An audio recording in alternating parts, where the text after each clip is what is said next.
Yo le doy gracias al Señor y gracias a Natalie por presentarnos, pero gracias al Señor por la oportunidad de volver a estar con ustedes. Nosotros vamos a empezar ya el pastor terminó con Cantares, recorrido precioso por Cantares, pero vamos a empezar con Isaías. Para mí Isaías es de mis profetas favoritos. Y de hecho, cuando estaba estudiando en el seminario, una de las exégesis mejores que hice fue la de Isaías. Traté de buscarla, no la encontré por ningún sitio en la computadora, así que tuve que volverme a estudiar de nuevo. Me encantó porque veo las cosas un poco diferentes y porque tuve que volver a sentarme a estudiar de verdad. Yo lo que voy a dar es una introducción, ¿ok? No podemos completarla hoy. Supongo que el pastor la completará en lo que crea conveniente, porque el libro de Isaías es extenso. Yo lo voy a empezar a hablar de algunos temas, como he hecho las otras veces, para ir intercalando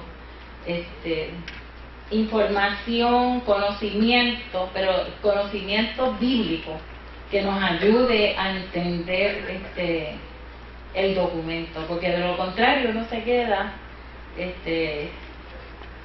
solamente en la parte devocional, y yo soy amante de las dos cosas.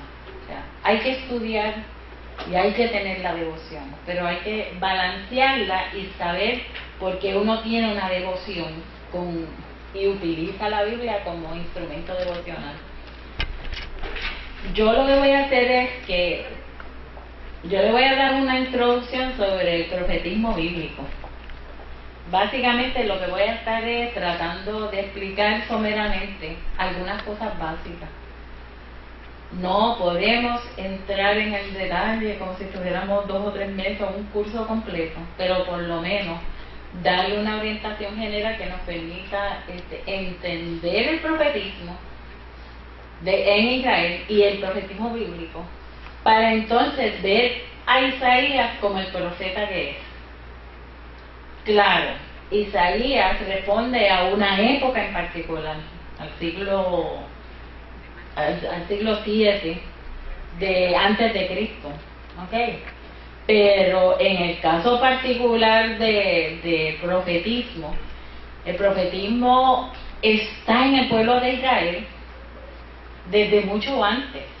Y una de las cosas que nos debe, y me llamó la atención mientras estudiaba todo este proceso del profetismo, primero es que le voy a dar unos datos bien por encimita. La Biblia hebrea, acuérdense que cuando nosotros hablamos de la Biblia hebrea, que yo sé que ustedes lo saben, pero para aquellos que no conocen el dato, hablamos del Torá y hablamos de libros escritos post-exilio, ¿ok?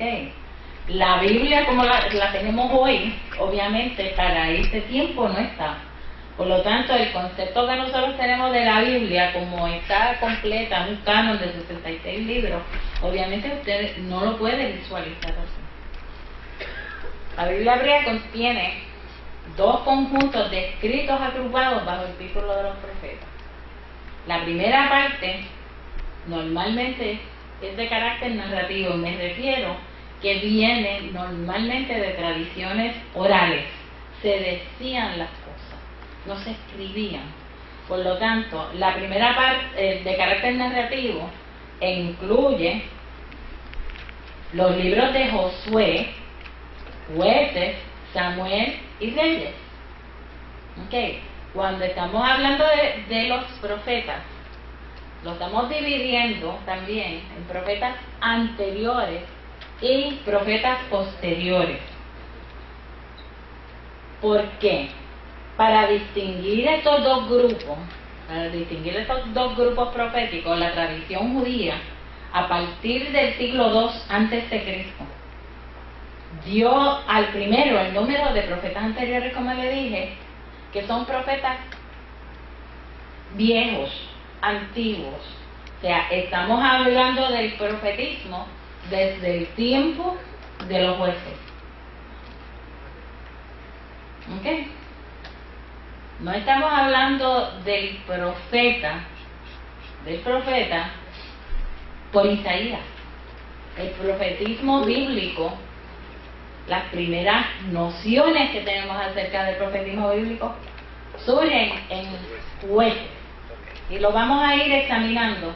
¿Y por qué la importancia de esto? Para que uno vaya viendo a veces cómo se van desarrollando las instituciones religiosas o aquello que es religioso, dependiendo cómo vaya surgiendo o vaya caminando la nación, la comunidad, la preparación de las personas. O sea, todo depende. No hay hay unos ciclos de ciertas cosas que se desarrollan en los religiosos que son todos más o menos iguales, pero hay unas cosas que se van desarrollando dependiendo de las circunstancias. Por ejemplo, en Puerto Rico, la época del pentecostalismo. Ahora mismo el pentecostalismo tradicional en Puerto Rico ha ido declinando, ¿okay? Pero el pentecostalismo, que le llaman en los estudiosos neopentecostalismo, ha estado creciendo, ¿okay? Mientras las denominaciones reformadas han estado bajando. Pero a medida que han ido adoptando cosas o liturgia, o han ido adoptando lo que nosotros señalamos que es de los pentecostales, pues las iglesias denominacionales, esas iglesias han ido creciendo. Tenemos iglesias grandísimas, discípulos de Cristo, con una experiencia que llamamos pentecostal. A mí no me gusta usar esa palabra porque yo no creo que le pertenece a los pentecostales. Yo creo que pertenece al cuerpo de Cristo. Y el Espíritu Santo se encarga de hacer cómo y dónde quiere ser. Para los años 60 y 70, por ejemplo, dentro de la Iglesia Católica Romana, hubo un desarrollo carismático grandísimo. ¿Okay? Y de gente que una cosa bien fuerte, especialmente a finales de los 60, principios de los 70. O sea, depende de ciertas circunstancias, dependiendo qué hay en el ambiente del espíritu, pues se siguen moviendo unas cosas. Así mismo sucede con lo que yo llamo no me gusta hablar necesariamente de la institución del profetismo, porque parece como si fuera una organización, pero es parte de los hebreos, es bien predominante dentro del grupo hebreo. Y este nombre de profetas anteriores y posteriores lo dieron los mismos judíos en el siglo II.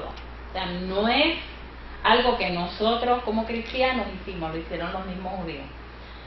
Los profetas antiguos son los autores de libros narrativos, que ya les dije que son Josué, Samuel y Isaías.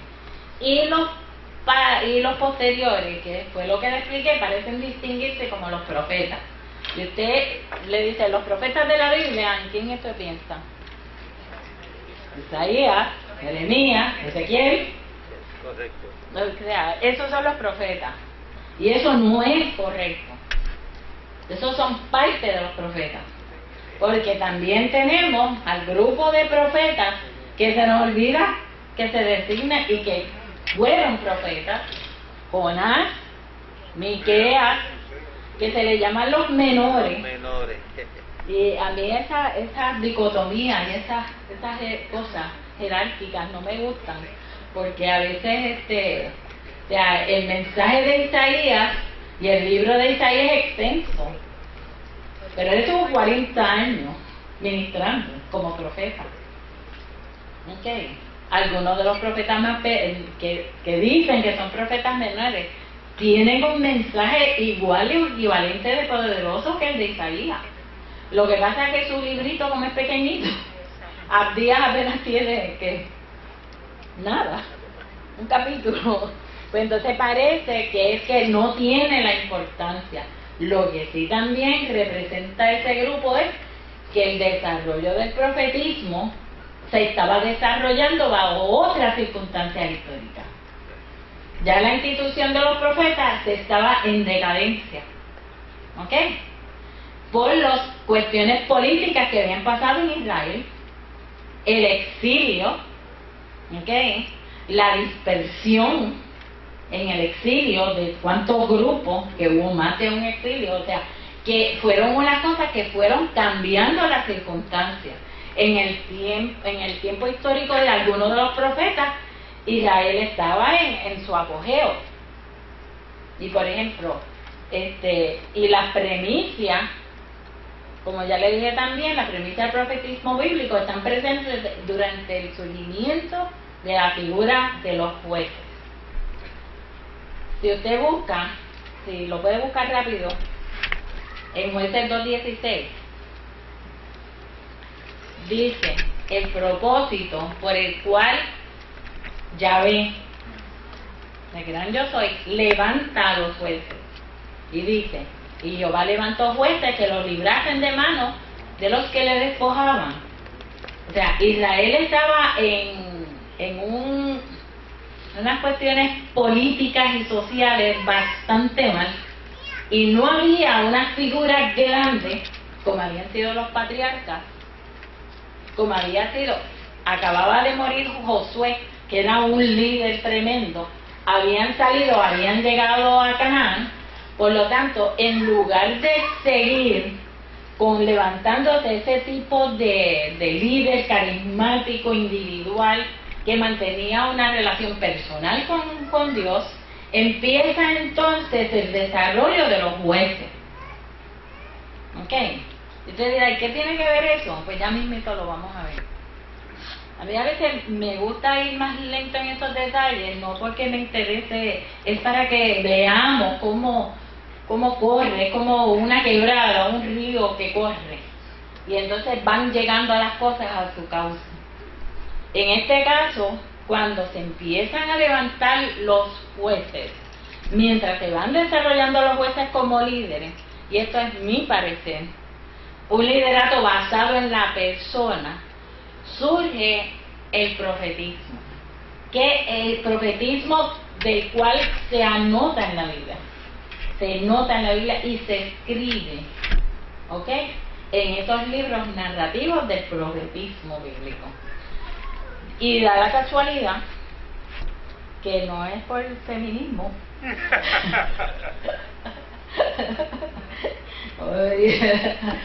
es que la primera profeta que menciona la Biblia es a una mujer. ¿Ok? Amén, gloria a Dios. Y me sorprende, no porque no lo hubiera sabido, pero me sorprende que algunos repasan el profetismo, así como la experiencia de las mujeres que anduvieron con Jesús, pero se habla de las discípulos de las discípulas de Jesús, pero no se menciona, ¿ok?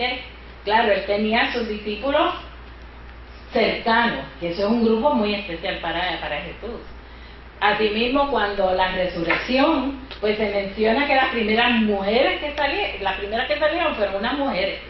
Pues en el profetismo, la primera que se menciona es a Débora, ¿ok?, como profetisa de Israel, y se menciona particularmente que gobernaba como jueza, ¿ok?, que no era la vidente, como también se le menciona hoy, lo que le voy a explicar a esto, se le menciona como vidente y se le menciona como profetisa.